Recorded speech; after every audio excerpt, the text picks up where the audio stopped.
but I don't know. And I painted it today. We get to do, they're called Ohaki animals. It's spelled really weird. We're doing Ohaki animals, and tomorrow I get to dab little dots and dashes on it and make it look a little more Mexican. That will be fun. Me coming from Southern California, having been to Mexico, well, not actually in Mexico, but close enough that I've seen genuine Ohaki everything. And it'll be fun to try to reconstruct that. It was also fun listening to the redneck bimbo lady try to pronounce a bunch of names in a bunch of Spanish names for like towns and stuff up in Mexico.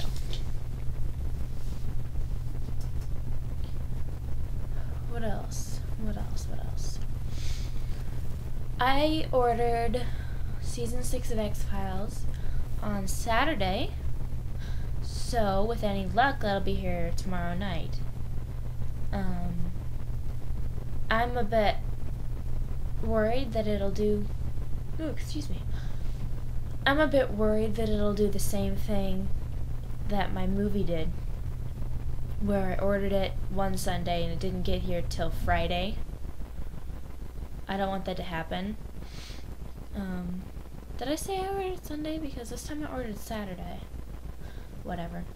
So I'm hoping they'll get here tomorrow night and I can, watch those with my family when I come back from ArtScape and I'm tired and stuff.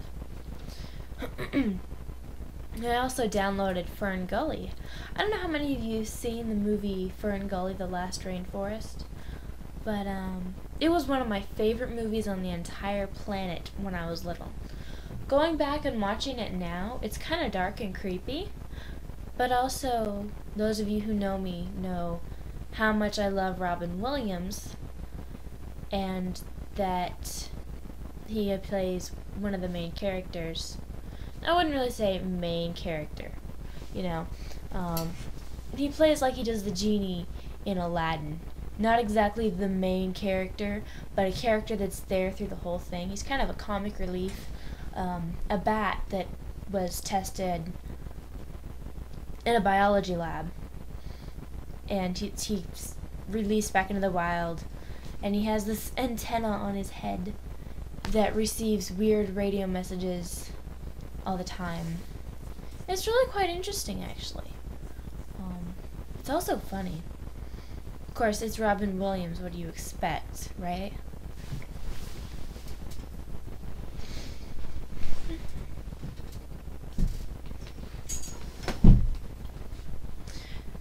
So, I was going to approach Mike about a website or something, because he has been working in the theater industry for 40 years, and I thought, well, he's got to know something. Where can I get auditions? Where can I find information? Where can I audition at all? Who can I talk to? But I was also afraid, he's a very busy person. Maybe I'll ask him on Friday after all the chaos is a bit settled down. Well, I was thinking that just as we were leaving today, leaving ArtScape, as all the classes were ending, everyone was going home, and I hear, "Are you Meg?" And I turn around and there's Mike looking at me, and I'm like, "Yeah, that's me, the one in your class." And he's like, "Hey, you should audition for Grease." Well, actually, first he asked me how old I was, and I'm like, "I'm 14. He said, "Well, you should audition for Grease." Well, I automatically knew the moment he said that I wasn't going to be able to, but he just totally walked up to me and opened up the perfect opportunity for me to ask him a bunch of questions. But rather than me really having to ask him anything, he just totally threw me all the information that I wanted. He gave me a website and a theater. Well, I already knew the theater name. I just didn't know where I could find any information about it. Of course, stjoe.org. That's a facepalm moment there. I should know. So, yeah, I was really happy about that. And he actually told me that I have a pretty big presence on stage. And I thought, well, that's a nice thing for him to say, because I've always wanted to do stage work more than movies, because you can do so many more things in front of a live audience. You know, you can interact with the audience, or you can just make stuff up and the director can't really say anything about it, which, you know, that's a bad thing. Not a bad thing, it's just not a good idea. Wow, I think I've gone way over my time limit here. So that's pretty much my update. This week has been great so far, except for that I think I'm starting to lose my voice now. I think my Wicked Witch of the West impression had something to do with that, because I spent about half an hour yelling today. Not like, you know, out of anger, just I was playing the Wicked Witch of the West, so I had to make up a voice and kind of inflect it. And one of the things that Mike was talking about was getting really loud. How most people who don't get cast in plays and stuff is because they're not loud enough and the director can't hear them. I mean, they can hear them, but that's inside of a small room from 4 feet away. The auditorium in Missouri Western seats about 500 people, and the walls are carpeted.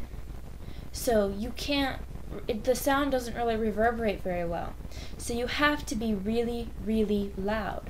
And that's one of my strong points, except for that I can be really loud for a very long time, but I was doing this crazy witch voice, which I can't even attempt to do right now because I can't go that high now because I've totally lost most of my pitch. Well, I think I'm going to shut up now, let you all get back to your lives, if you haven't already. Never mind. Oh, and I almost forgot, we got yellow ArtScape shirts. I haven't even opened mine up. I'm so bad. We got yellow ArtScape shirts this year. Aren't they cool? ArtScape 2008. I can't believe it's 2008 already. My first ArtScape shirt says 2006 on it. This is my 3rd year. Yay! It's also my 2nd to last year. Because at 15 you can't go anywhere.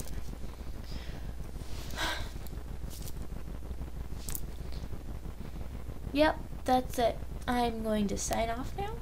I'm going to let you all get back to whatever you're doing. And I hope you all have a nice evening, because that's what I'm having. Bye! And they're coming to take me away, ha-ha. They're coming to take me away, ho-ho, hee-hee, ha-ha. To the funny farm, where life is beautiful all the time. And I'll be happy to see those nice young men in their clean white coats. And they're coming to take me away, ha-ha. To the happy home with trees and flowers and chirping birds and basket weavers who sit and smile and twiddle their thumbs and